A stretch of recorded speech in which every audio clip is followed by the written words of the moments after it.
저는 서윤정, 올해 35살이에요. 겉보기엔 평범한 회사원이자 한 남자의 아내였어요. 사람들은 저희 부부를 보면 다들 부러워했어요.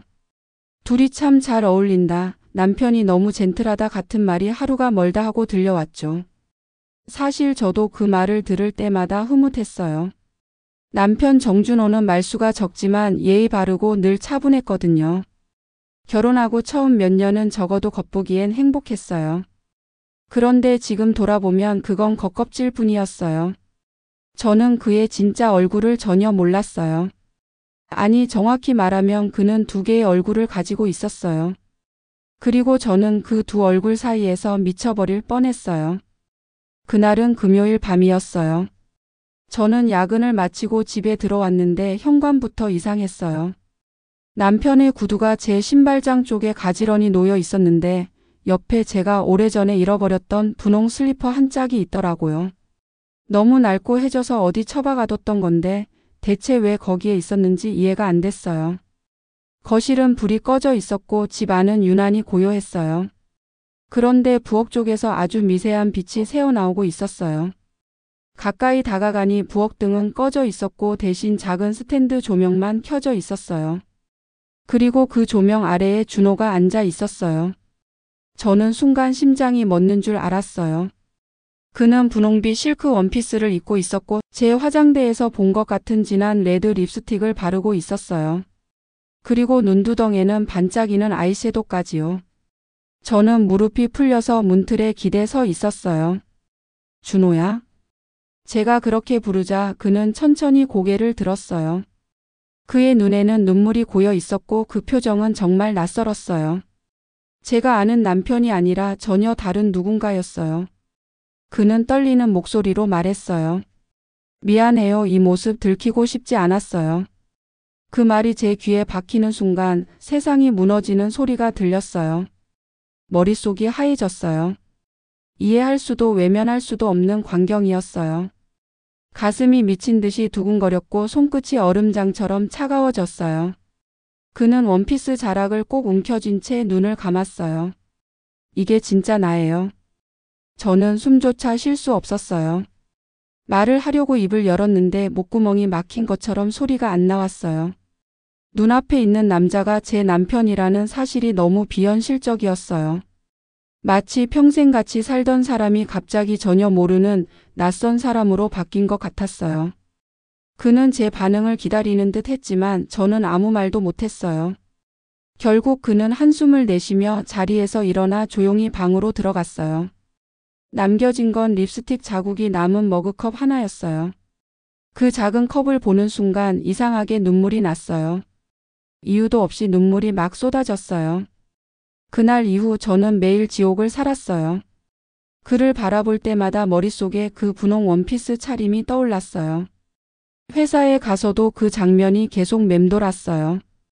회의하다가도 밥을 먹다가도 갑자기 숨이 턱 막히곤 했어요. 밤마다 잠이 안 와서 뒤척였어요.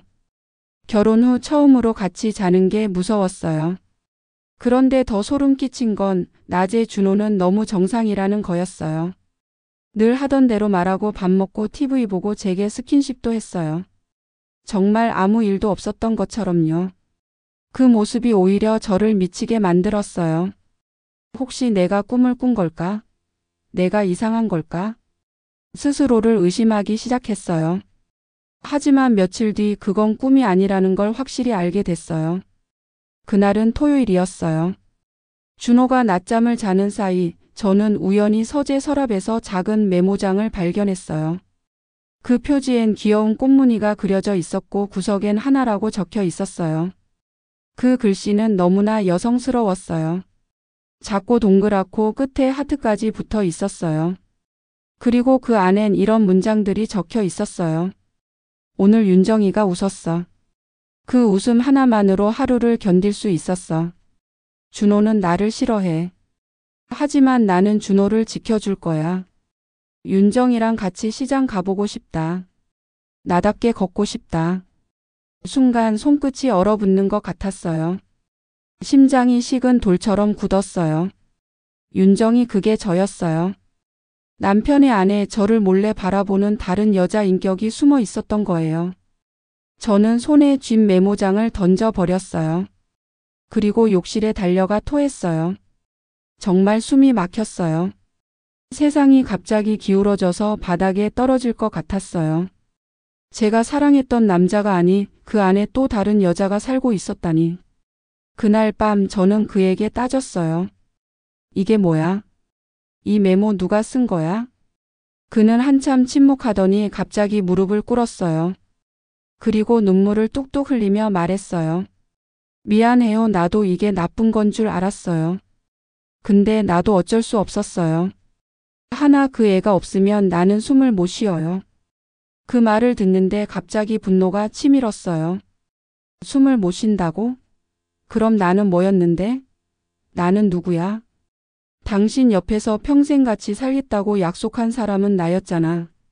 그런데 당신 안에 다른 여자가 있었다는 걸 왜 나만 몰라야 해? 저는 소리를 지르며 울었어요. 그는 계속 미안해요만 반복했어요. 그 모습이 너무 비참해서 더 화가 났어요. 차라리 뻔뻔했으면 덜 아팠을 것 같았어요. 그날 저는 처음으로 이혼을 생각했어요. 사랑이고 뭐고 다 지겨웠어요. 저는 그냥 속았다는 생각밖에 안 들었어요. 하지만 그 다음날 저는 더 큰 지옥을 보게 됐어요. 그의 직장 상사한테 전화가 왔어요. 준호가 회사 회의 도중 갑자기 여자 말투로 발표를 했고 사람들이 다 웃었다는 거예요. 그리고 그날 오후 인사팀에서 징계 절차를 논의하겠다고 했어요. 저는 그 전화를 듣고 온몸에 소름이 돋았어요. 이제는 단순히 우리 둘만의 문제가 아니었어요. 세상이 그를 비웃기 시작했어요. 그를 지켜야 한다는 생각과 내 인생을 망치게 두면 안 된다는 생각이 동시에 들었어요. 가슴이 찢어질 것처럼 복잡했어요. 그날 밤 그는 돌아오자마자 서재에 틀어박혔어요. 문틈 사이로 흐느끼는 소리가 들렸어요. 저는 문 앞에 서서 듣고만 있었어요.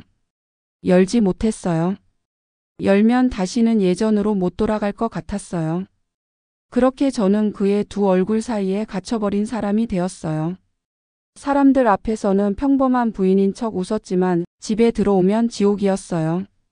밤마다 그가 어떤 모습으로 변할지 몰라 두려웠고 한편으로는 그를 버릴 수도 없었어요. 왜냐하면 그 두려움 속에서도 여전히 그가 제 남편이기 때문이었어요. 제가 사랑했던 그 사람이었으니까요. 그 다음 주말에 시어머니가 불쑥 집에 오셨어요.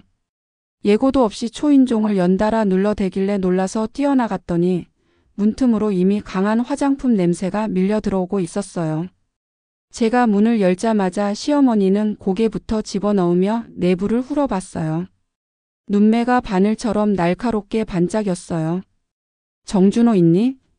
목소리부터 싸늘했어요. 저는 본능적으로 몸을 안쪽으로 틀어 서재 문 앞을 가렸어요. 그 안에 준호가 있다는 걸 들키고 싶지 않았어요. 잠깐 누워 있었어요. 아프대? 아니요. 그냥. 말을 끝내기도 전에 시어머니가 저를 밀치고 들어왔어요. 저는 비칠 정도로 뒤로 물러났어요. 그 사람의 발뒤꿈치가 거실 바닥을 딱딱 울렸어요. 그 소리가 제 심장의 못을 박는 것처럼 들렸어요. 정준호. 시어머니가 서재 문을 벌컥 열었어요. 저는 막으려 손을 뻗었지만 늦었어요. 서재 안쪽 의자에 앉아있던 준호가 놀라서 고개를 들었고 눈가가 뜨겁게 젖어 있는 게 슬쩍 보였어요. 책상 위엔 접힌 메모장과 아세톤 화장솜이 흩어져 있었어요. 그 작은 것들이 전부 폭탄처럼 보였어요. 이게 뭐야? 시어머니가 책상 위 물건들을 손등으로 후어 바닥에 떨어뜨리며 말했어요. 이게 다 뭐냐고. 아세톤 통이 바닥에 굴러가더니 벽에 부딪혀 텅 소리가 났어요. 저는 그 소리가 마치 얼굴 한가운데를 맞는 주먹 소리 같았어요. 어머니. 제가 겨우 입을 열었어요. 잠깐만요, 얘기부터. 너는 가만 있어. 시어머니가 제 손목을 낚아채며 한숨을 길게 내쉬었어요. 다 내가 키운 버릇이야. 도대체 집에서 무슨 짓을 하고 산 거야? 그 말에 제 시야가 붉어졌어요. 억울했어요. 화가 났어요.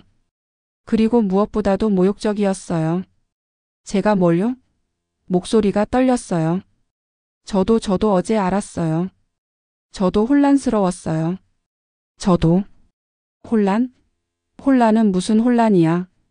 남자가 남자답게 살면 되지. 시어머니가 준호를 향해 소리쳤어요.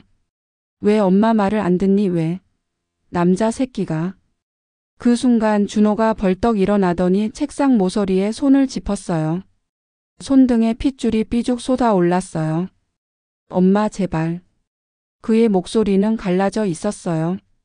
제발 그만해요. 뭘 그만해?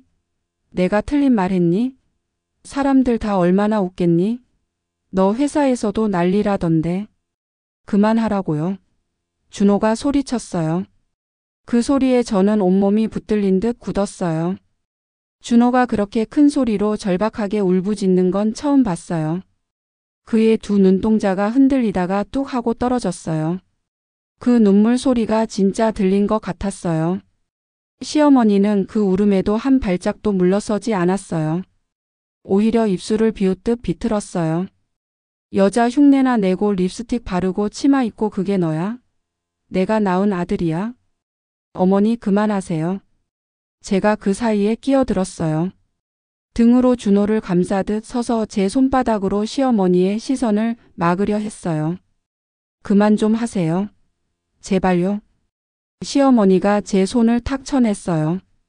손목에서 따끔한 열이 번졌어요. 너나 정신 차려. 내가 아내면 아내답게 했어야지.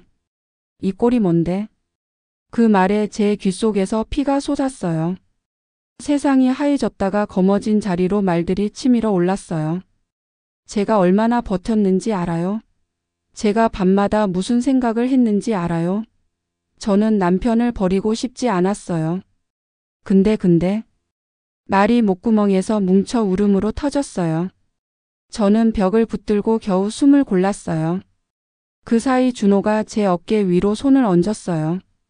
손끝이 얼음처럼 차가웠어요. 윤정아 내가 할게. 그가 낮게 말했어요. 미안해. 미안해라는 말을 그는 너무 자주 했어요. 그리고 그 말은 점점 제게 독이 되어 갔어요. 미안하다고 말할수록 저는 더 미워졌어요. 사랑과 미움이 같은 속도로 자라났어요. 같은 뿌리 다른 가지처럼. 그날 밤 시어머니는 끊임없이 정신을 고쳐 먹어라. 사람들 앞에서 창피하지 않게 해라. 이혼을 하든가 같은 말을 쏟아냈어요. 저는 그 밤이 끝나지 않을 거라고 생각했어요.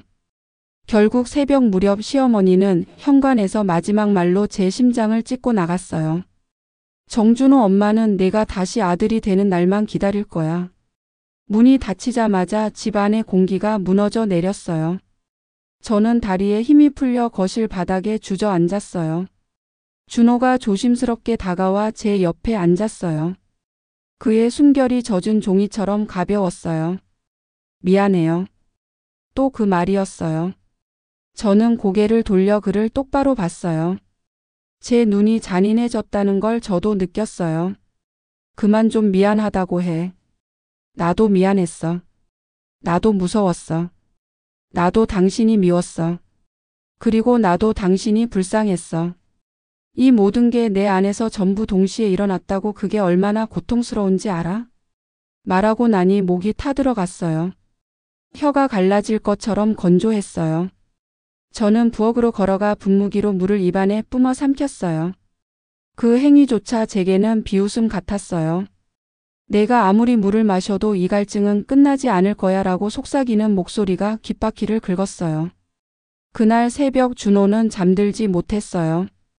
베란다로 나가 창틀에 기대 서 있었어요. 어둠 속에서 그의 옆얼굴이 유리처럼 투명했어요.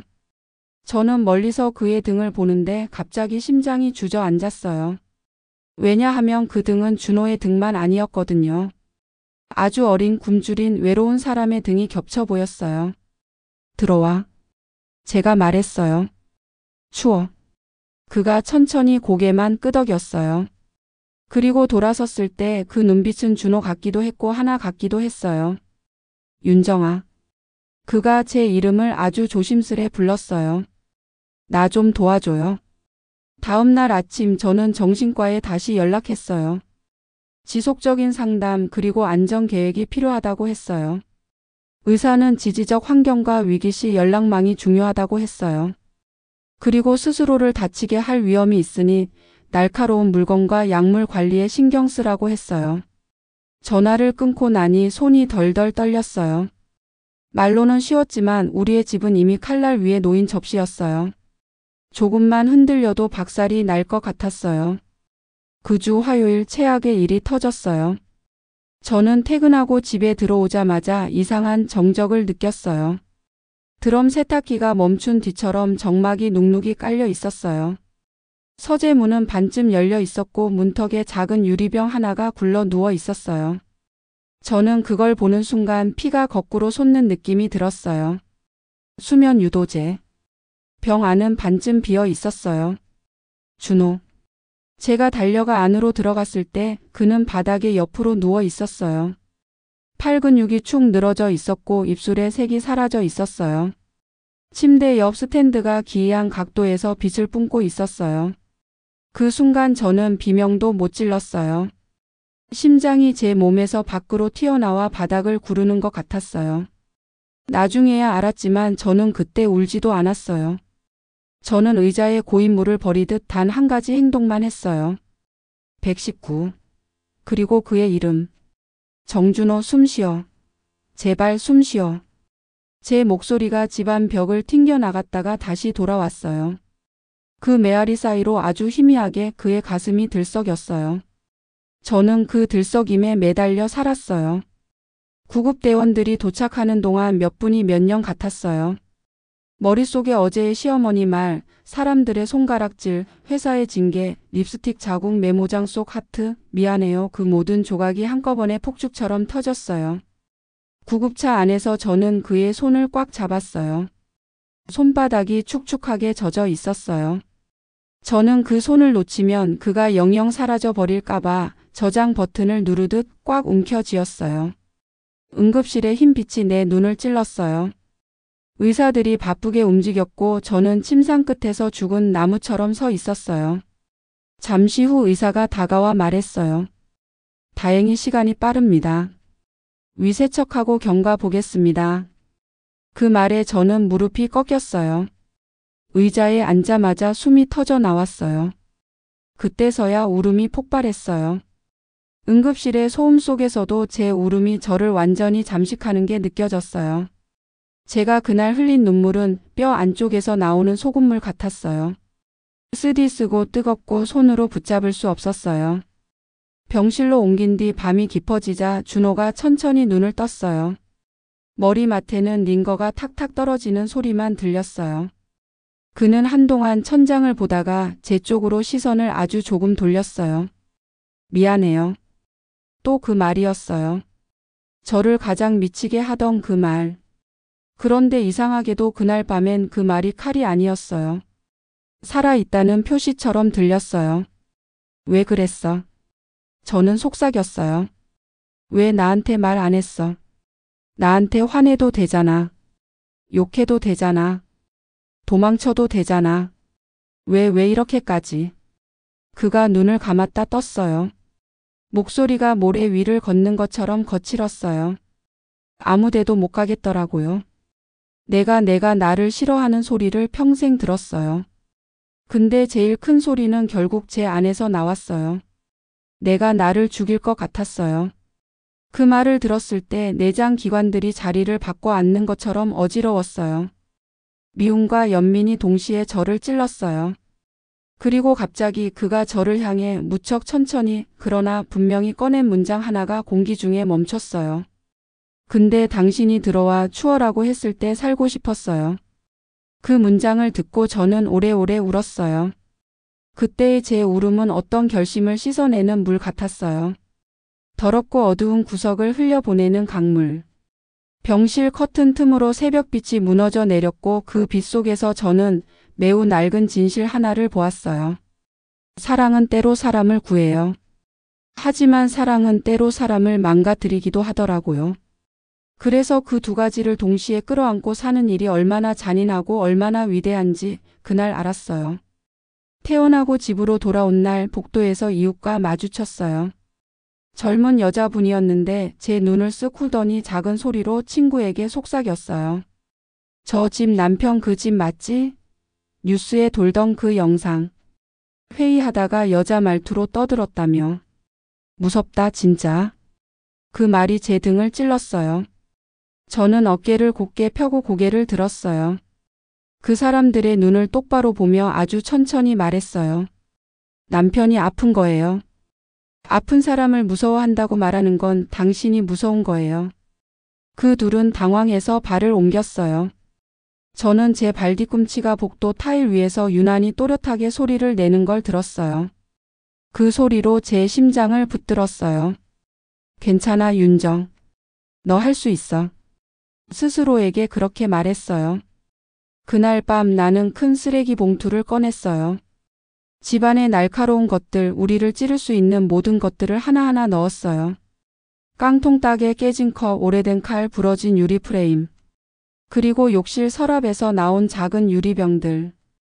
그 봉투가 묵직해질수록 내 어깨는 조금 가벼워졌어요. 쓰레기 봉투 입구를 단단히 묶고 나니 이상하게도 울컥했어요. 마치 우리 집안의 밤을 봉인하는 기분이었어요. 그 뒤로 저는 약속을 하나 만들었어요. 첫째, 위기가 오면 즉시 말한다. 둘째, 혼자 해결하려 하지 않는다. 셋째, 미안해요 대신 살고 싶어요라고 말한다. 넷째, 나는 더 이상 구경꾼이 아니다. 나는 이 집의 주인이다.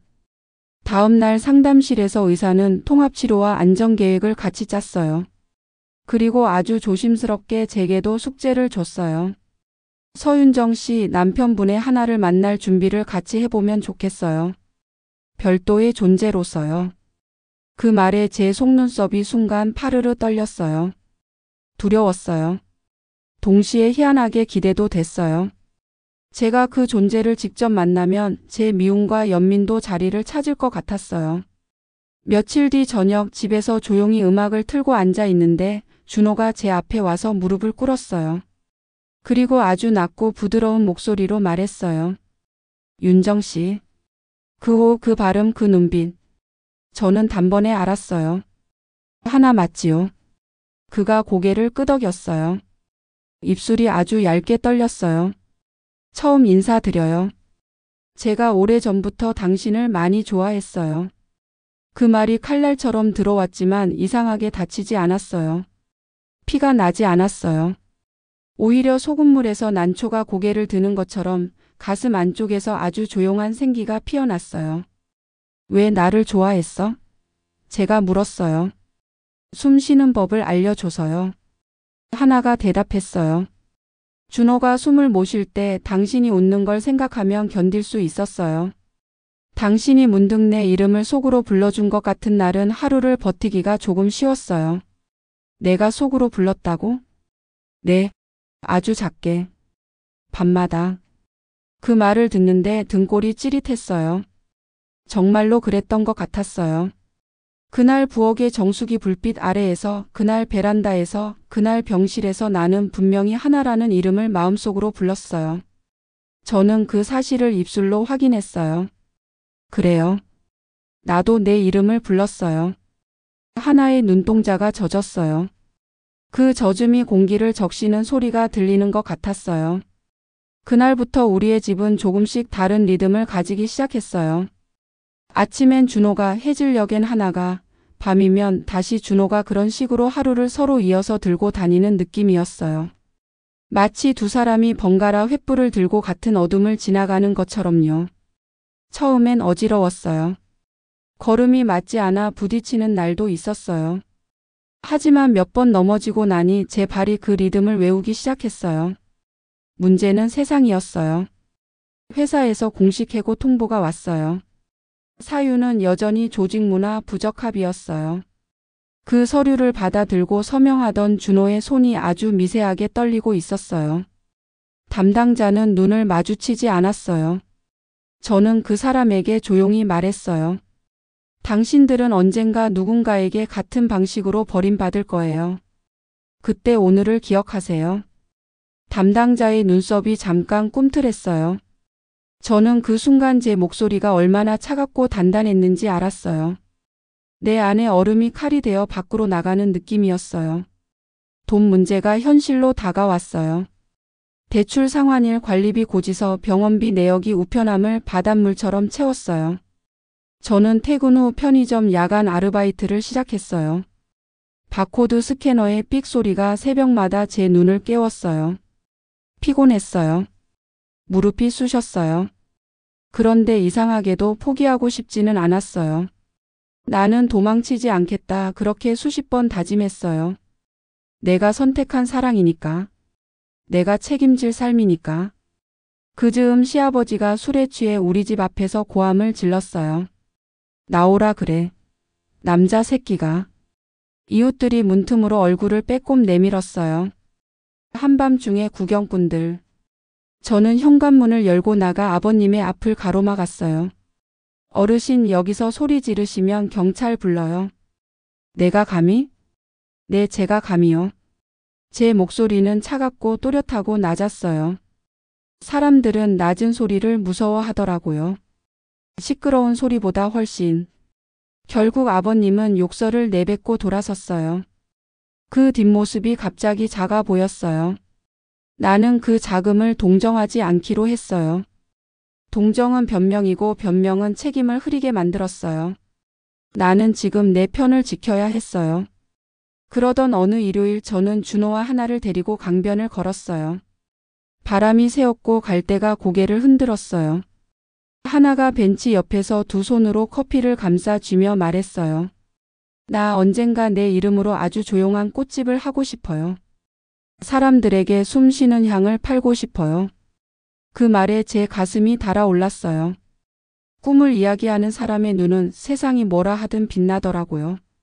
저는 그 빛을 포장해서 가슴 안에 넣어두고 싶었어요.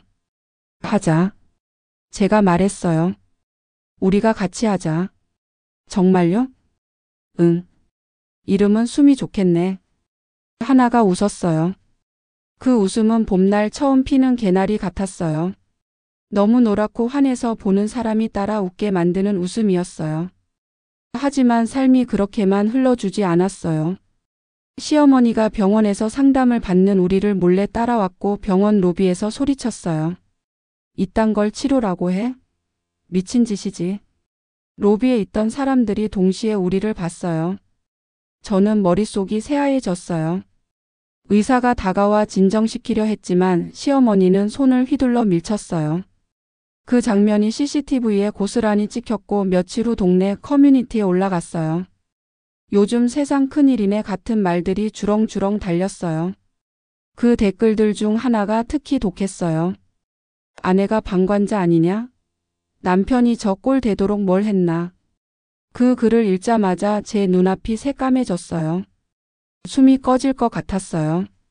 방관자라는 단어가 제 심장벽에 갈고리처럼 걸려서 작은 움직임에도 내장이 찢어지는 통증이 올라왔어요. 그날 밤 저는 노트북을 열고 아주 길고 천천히 그러나 날카롭게 글을 썼어요. 방관자는 당신들이에요. 누군가의 아픔을 구경거리로 만들고 이름을 가리키고 가정의 비밀을 채점하는 당신들. 우리는 지금 치료를 받고 있고 살아남기 위해 애쓰고 있어요. 우리가 실패하면 비웃겠죠. 우리가 성공해도 조용히 지나치겠죠. 그러니까 최소한 우리의 싸움을 당신들의 장난감으로 쓰지 말아주세요. 글을 올리고 나니 가슴 깊은 곳이 비로소 숨을 들이마셨어요. 누군가는 욕을 했고 누군가는 조용히 응원을 보냈어요. 저는 응원에 기대지 않았어요. 욕에 무너지지도 않았어요. 그날 이후 저는 알았어요.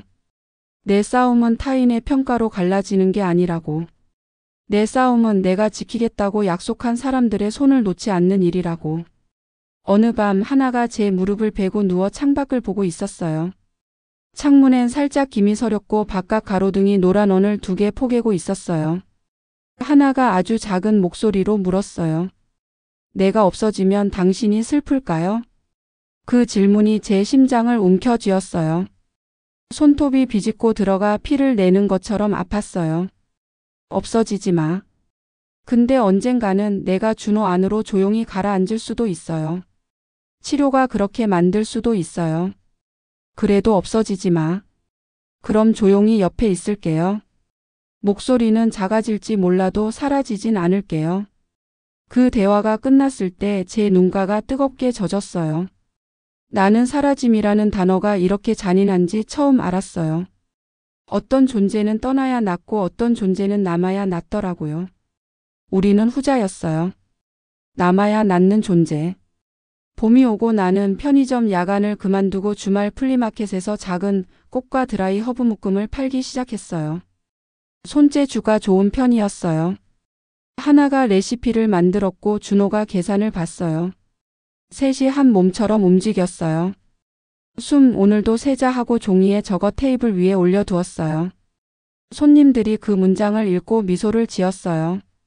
어떤 할머니는 제 손을 꼭 잡고 말했어요. 덕분에 오늘 숨이 조금 더 쉬워졌어. 그 말을 듣는 순간 나는 벼랑 끝에서 뒤로 한 발 물러난 기분이 들었어요. 살아도 되겠다, 정말로 살아도 되겠다 그런 마음이었어요. 그런데 또 한 번의 파도가 왔어요. 회사에서 준호의 해고 사유가 외부로 흘러나갔고 악의적인 기사 하나가 떠돌았어요. 제목은 노골적이었어요. 남성 직원 회의 중 여장 여성 흉내로 물의 회사 징계. 기사는 사실을 교묘하게 비틀었어요. 해리성 정체 장애라는 단어는 어디에도 없었어요. 댓글은 지옥이었어요.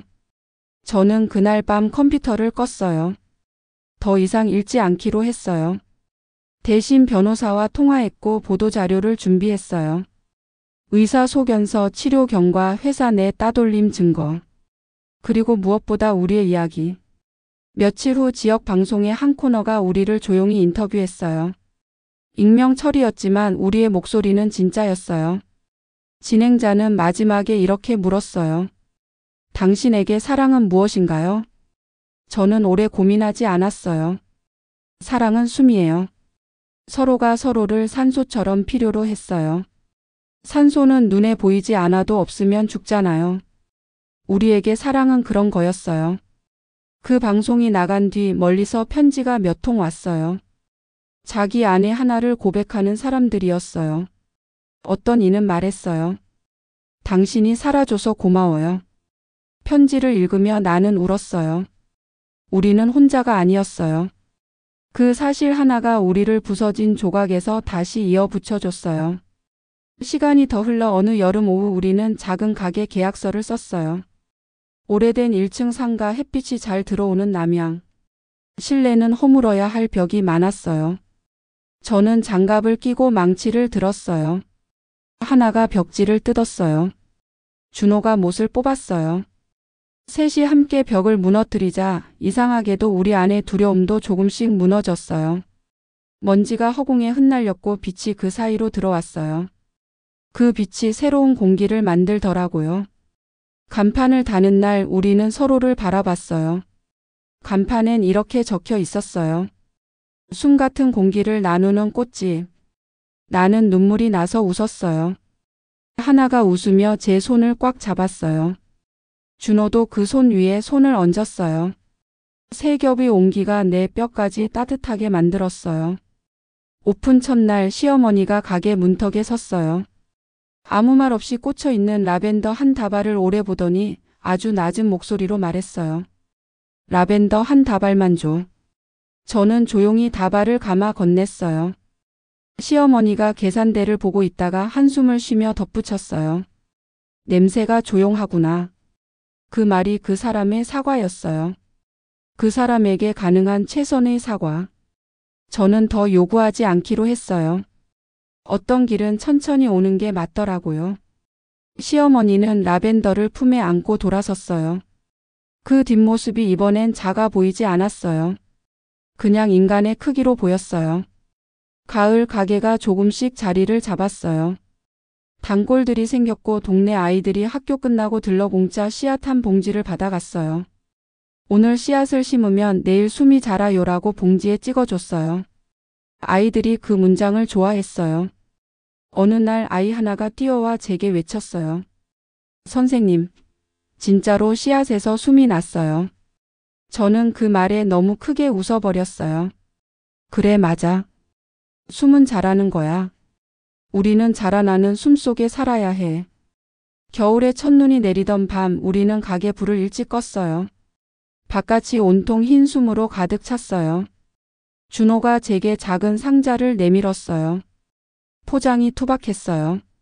제가 상자를 열자 안에는 얇은 은 반지가 2개 들어 있었어요. 다시 약속할래요? 준호가 말했어요. 둘이 아니라 셋이서. 하나의 목소리가 살짝 겹쳐졌어요. 눈 녹을 때까지 매일 숨을 세자. 저는 반지를 손가락에 끼우며 말했어요. 응. 같이 숨을 세요. 끝까지. 그날 밤 우리는 창가에 서서 천천히 숫자를 셌어요. 하나, 둘, 셋 눈송이가 유리창을 톡톡 두드렸어요. 그 소리가 박수 같았어요. 살아낸 날짜들, 살아낼 내일들에 대한 박수. 그리고 마지막으로 제가 이야기를 시작할 때부터 마음속에 숨겨둔 결말을 꺼내 놓을게요. 그 다음 해봄 우리 가게 숨의 한켠에 작은 코너가 생겼어요. 이름은 편지꽃. 손님이 꽃을 고르면 그 꽃에 어울리는 짧은 편지를 써서 같이 묶어드렸어요. 처음엔 쑥스러워하던 사람들이 하나둘 사연을 남기기 시작했어요. 엄마에게 미안해, 아내에게 고마워, 나에게 수고했어 같은 문장들이 실로 묶여 꽃과 함께 건네졌어요. 그 편지들 사이에 어느 날 이런 문장이 있었어요. 나는 내 아내 하나를 사랑해요. 그걸 쓴 사람은 이름을 남기지 않았지만 저는 알아요. 그 사람은 이제 숨을 새는 법을 아는 사람이에요. 어느 저녁 가게 문을 닫고 돌아가려는데 하나가 거울 앞에 서서 제 옷매무새를 살짝 만져줬어요. 윤정 씨, 오늘도 예뻤어요. 저는 거울 속 제 눈을 마주 보며 대답했어요. 나 오늘도 살았어요. 그 뒤로 우리의 집엔 더 이상 두 얼굴이라는 말이 어울리지 않았어요. 우리는 하나의 얼굴에 2개의 마음을 가진 사람들이었어요. 때로 부딪히고 때로 어긋나고 때로 눈물로 닦아내며 그래도 매일 같은 숨을 나누는 사람들. 결국 제 결론은 아주 단순해졌어요. 저는 서윤정 35에서 36이 되었고 이제 숨을 새는 법을 알아요. 남들이 뭐라고 하든 우리 집은 오늘도 호흡했어요. 꽃은 피고 졌고 계절은 흘러갔고 우리는 살아냈어요. 반전이 뭐냐고요? 처음엔 남편의 2 얼굴 때문에 내가 무너질 줄 알았어요. 그런데 알고 보니 나한테도 2 얼굴이 있었어요. 남들 앞에서 견디는 얼굴, 그리고 내가 사랑하는 사람들을 위해 끝까지 싸우는 얼굴. 그 2 얼굴이 서로를 알아보고 손을 잡았을 때 저는 하나가 되었어요. 감동이 뭐냐고요? 무너진 자리마다 꽃이 피었다는 거예요. 그 꽃이 내 손에서 피었다는 거예요. 막장이 뭐냐고요? 세상이 우리를 구경거리로 소비했지만 끝까지 우리 숨을 빼앗지 못했다는 거예요. 그래서 우리 결말은 이렇게 끝났어요. 우리는 매일 밤 창문 앞에서 숫자를 셌어요. 하나, 둘, 셋. 그리고 서로의 손을 꼭 잡았어요. 살겠다고, 끝까지 같이 살겠다고 다시 약속했어요. 그 약속이 우리를 오늘로 데려왔어요. 내일도 셀 거예요. 내일 모레도. 숨이 이어지는 한 사랑도 이어질 거예요. 저는 그것을 믿게 되었어요. 아니, 믿는 게 아니라 저는 그것을 살았어요. 겨울이 깊어지자 가게 앞 화분에 흙이 자꾸 얼어붙었어요. 저는 매일 아침 뜨거운 물을 조금씩 부어 흙을 풀어줬어요. 김이 피어오르는 그 모습을 보면 이상하게 마음이 놓였어요. 얼음 같은 밤을 버틴 것들이 다시 숨을 쉬기 시작하는 걸 제 손으로 확인하는 느낌이 들었거든요. 그 즈음 준호는 치료가 한 단계 더 깊어졌어요. 통합을 향한 단계라고 했어요. 저는 용어가 뭐든 상관없었어요. 다만 그 과정에서 그가 더 아프지 않았으면 했어요. 그런데 사람 마음이 뜻대로 되지 않더라고요. 어느 새벽 준호가 갑자기 식은땀을 흘리며 몸을 웅크렸어요. 숨소리가 짧고 빨라졌고 눈동자가 초점을 잃어 휘청였어요. 저는 그의 등을 감싸 안고 천천히 숫자를 세었어요. 하나, 둘, 셋 같이 숨 쉬어요. 그 말이 닿았을 때 그의 손이 제 손목을 꽉 잡았어요. 손끝이 떨리더라고요. 나 여기 있어요. 그가 중얼거렸어요. 사라지지 않게 붙잡아줘요. 붙잡고 있어요. 당신은 지금 내 손 안에 있어요. 그날 새벽은 유난히 길었어요.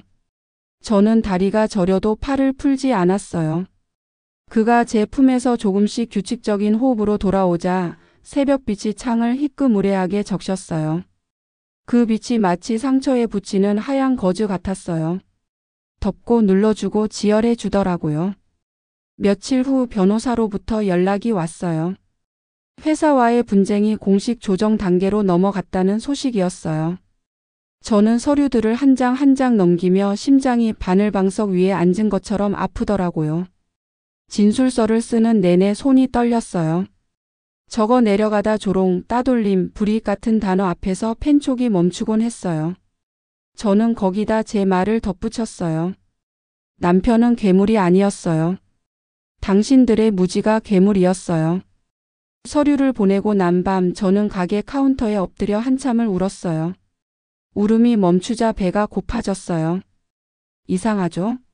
사람이 싸우면 배가 고파지더라고요.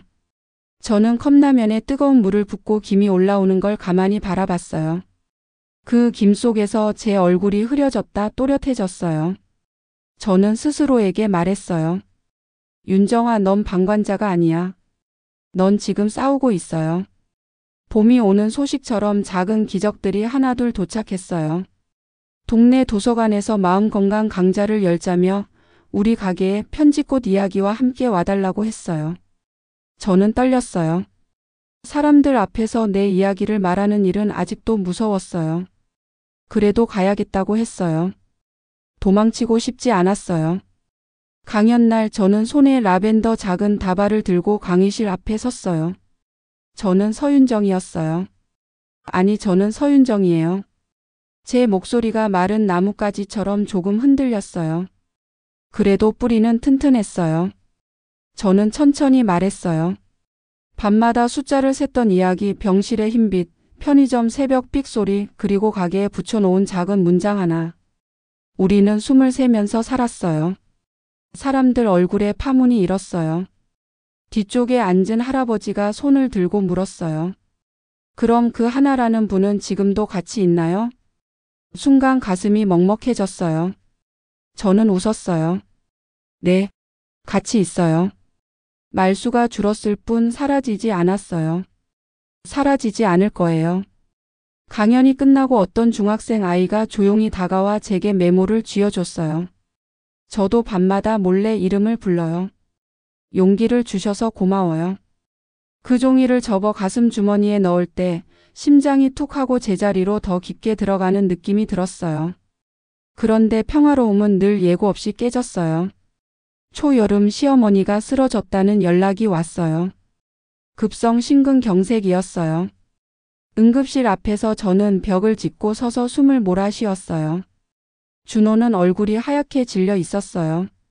우리는 둘 다 잠깐 아무 말도 못했어요. 잠시 후 의사가 나와 중환자실로 옮겼다고 했어요. 가족분들은 10분 정도만 면회 가능합니다.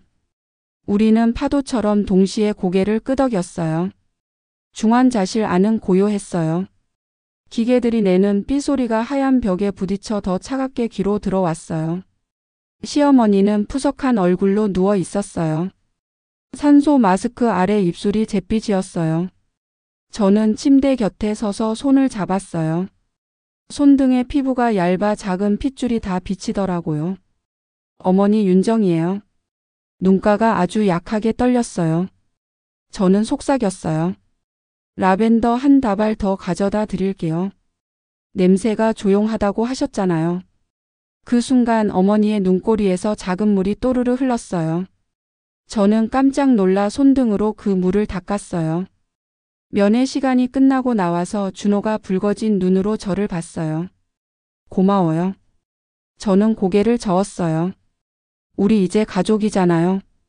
좋든 싫든 맞든 틀리든 결국 같은 숨을 나누는 사람들이에요. 며칠 뒤 시어머니의 위기는 지나갔어요. 회복실로 옮기는 날 어머니가 제 손을 끌어당겨 작게 말했어요. 미안했다. 그 말은 광활했어요. 긴 세월 쌓인 돌담이 한 장씩 내려앉는 소리 같았어요. 저는 눈을 감고 그 말을 제 안으로 밀어 넣었어요. 고마워요, 어머니.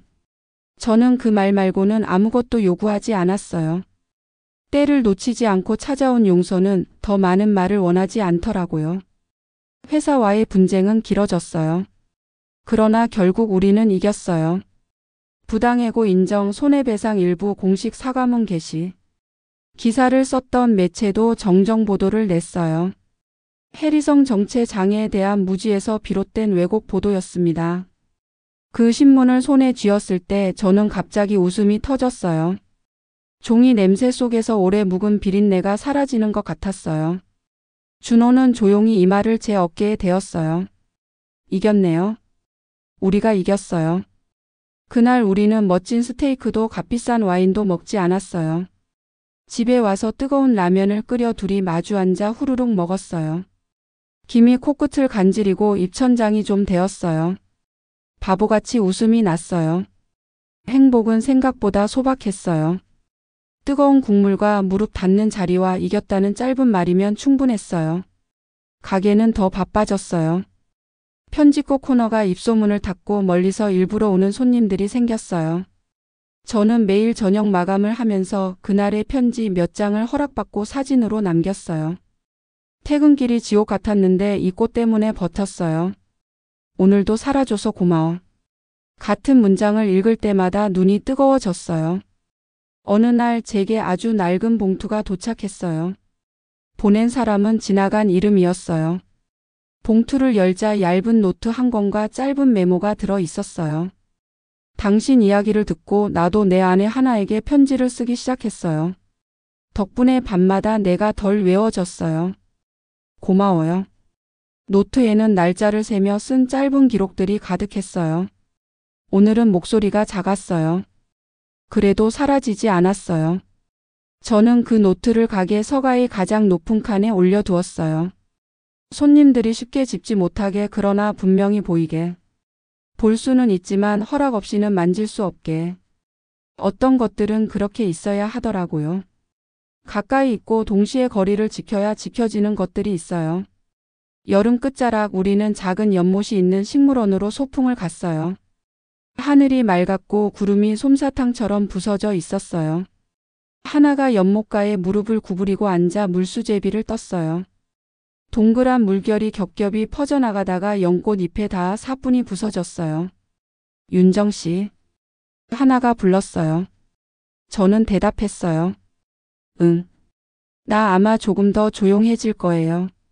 가슴이 덜컥 내려앉았어요. 왜요? 준호가 더 많이 숨을 쉬게 됐어요. 그러면 나는 뒤로 물러나도 괜찮아요.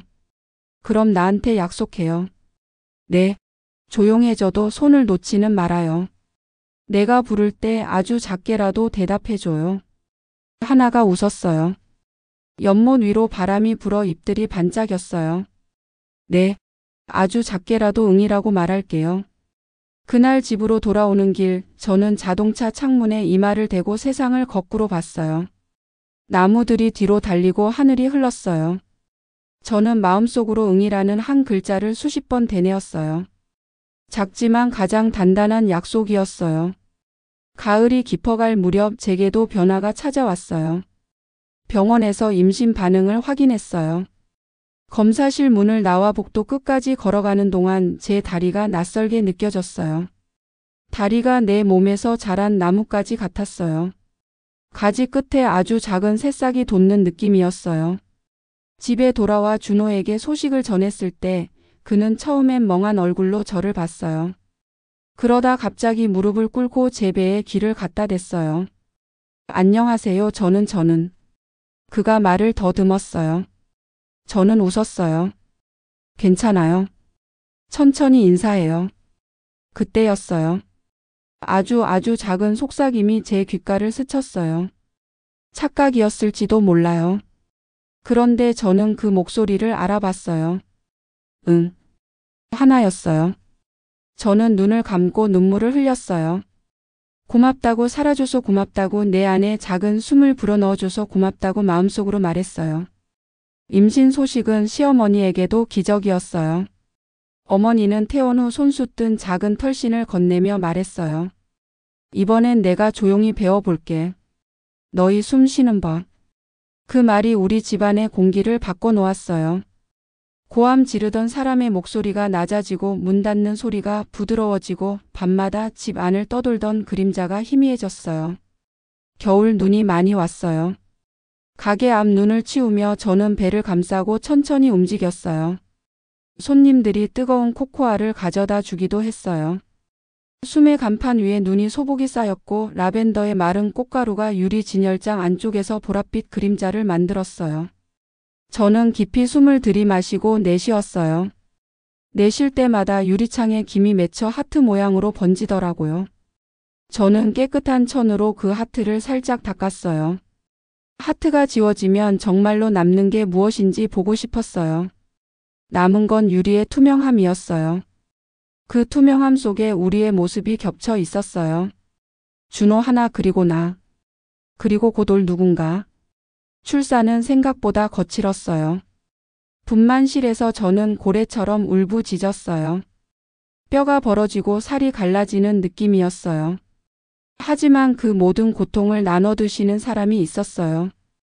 준호가 제 손을 쥐고 있었고 그 손 위에 보이지 않는 또 한 손이 포개져 있었어요. 저는 알았어요. 하나였어요. 하나 같이 해요. 응. 그 짧은 대화가 칼날 같은 고통을 반으로 또 가르고 지나갔어요. 마침내 아기가 울었어요. 울음이 방 안의 공기를 새로 섞었어요. 아주 따뜻하고 아주 신선하고 아주 살아있는 공기였어요. 간호사가 아기를 제 품에 올렸을 때 저는 덜덜 떨었어요. 작은 체온이 제 심장에 내려앉았어요. 안녕. 제가 속삭였어요. 우리는 이렇게 숨을 새며 왔고 너는 그 숨끝에서 태어났어. 아기는 눈을 감은 채 입술을 오므렸어요. 그 작은 입술이 응이라고 말하는 것 같았어요. 저는 웃었어요. 울면서 웃었어요. 인간이란 참 이상해요. 울음과 웃음을 동시에 할 수 있더라고요. 그 두 얼굴이 동시에 어울릴 수 있더라고요. 우리는 아이 이름을 서아음이라고 지었어요. 숨의 소리라는 뜻이었어요.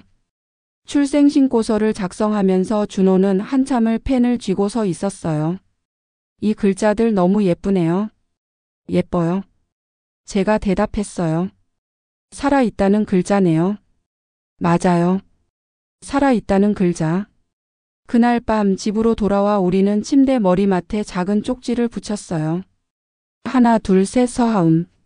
쪽지는 새벽 바람에도 떨어지지 않았어요. 아주 작은 테이프 조각 하나가 그것을 붙들고 있었어요. 우리의 삶도 그랬어요. 작지만 정확한 약속 하나가 온 삶을 벼랑에서 붙들어 주더라고요.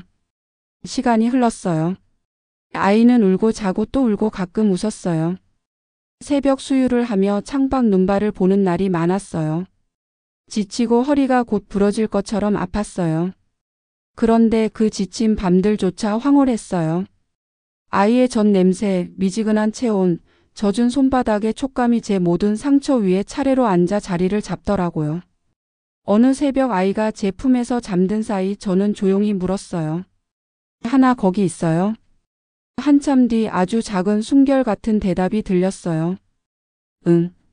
저는 미소 지었어요. 고마워요. 손 놓지 않아서. 너도 고마워. 그 대화는 꿈 같았어요. 아니, 꿈이었을지도 몰라요. 그래도 저는 그 꿈을 믿었어요. 믿는다는 행위가 눈에 보이지 않는 뿌리를 길게 내리더라고요. 가게 숨은 아이 출생 이후 더 분주해졌어요. 사람들은 우리에게 축하 카드를 붙여줬고 어떤 손님은 아기 이름과 닮은 노래를 적어놓고 갔어요. 하음아, 오늘도 숨 쉬자. 저는 카운터 한쪽에 작은 나무 상자를 놓고 사람들이 하루에 한 번씩 숨의 이유를 적어 넣게 했어요. 오늘 엄마가 미역국을 끓여줬어요. 버스 기사님이 기다려줬어요. 나는 나로 살아도 되나 봐요.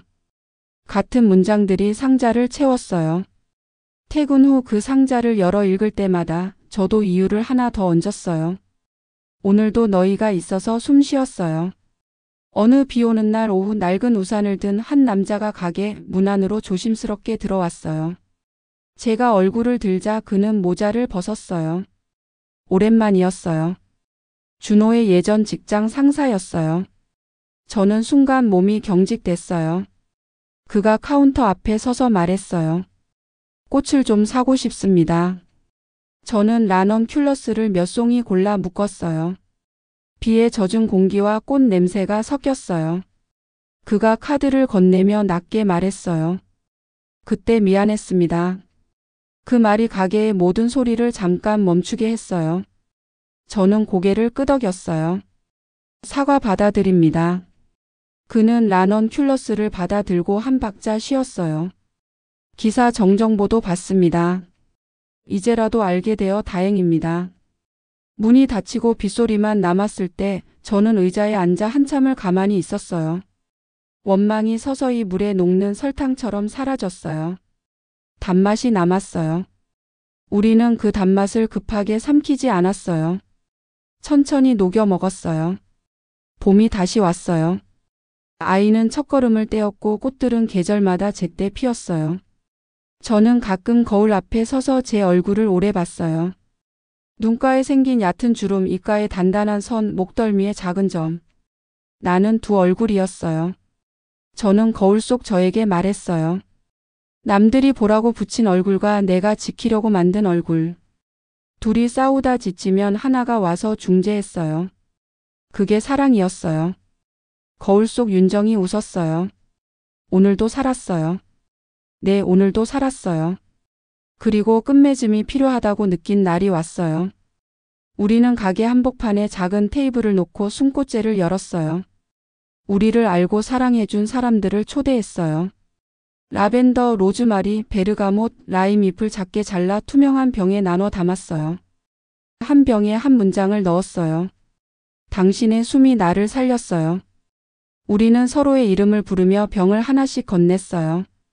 시어머니는 라벤더 병을 들고 말했어요. 아이를 안고 처음 맡은 냄새가 이거였어. 사람들이 웃었어요. 울기도 했어요. 저도 울었어요. 울면서 웃었어요. 그 밤 우리는 절정의 평화를 맛봤어요. 마지막으로 저는 아이를 안고 창문 앞에 섰어요.